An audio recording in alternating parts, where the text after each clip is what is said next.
Bonjour à tous et à toutes. Je suis très heureuse ici d'être à Vinsobres parmi vous.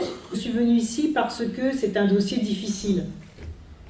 Difficile sur le papier, la création du parc des Baronnies provençales. Vous le savez, il y a eu une procédure de création qui a été initiée. Il y a eu un fort mouvement d'opposition puisque 44 communes ont refusé sur 130, c'est bien ça?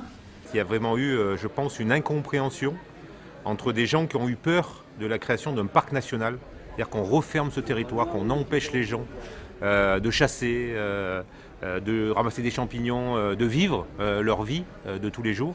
Et depuis cette incompréhension, il y a je pense, quelque chose qui s'est cassé.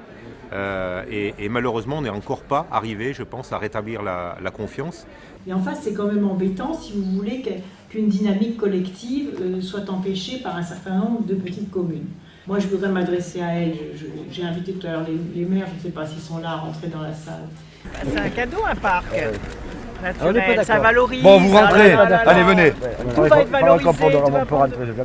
Mais si, venez rentrer, il faut écouter. Hein.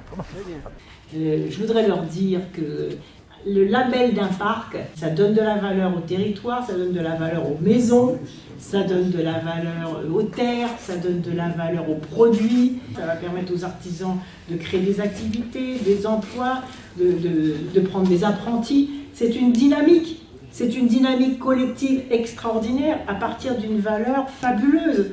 Donc il faut que les communes qui ne sont pas encore entrées dans le parc mûrissent un peu les choses, pensent à l'avenir, pensent aux jeunes, pensent aux emplois, pensent à la dynamique économique et vraiment s'engagent dans cette dynamique-là. Alors pour faciliter les choses, même si c'est un peu exceptionnel, parce que c'est le seul endroit où on va faire un parc pour encourager les gens à y entrer, et donc compte tenu de cet effort, compte tenu de votre engagement, compte tenu de la force de persuasion de Didier Guillaume, j'ai le plaisir de vous dire que je vais signer aujourd'hui le décret.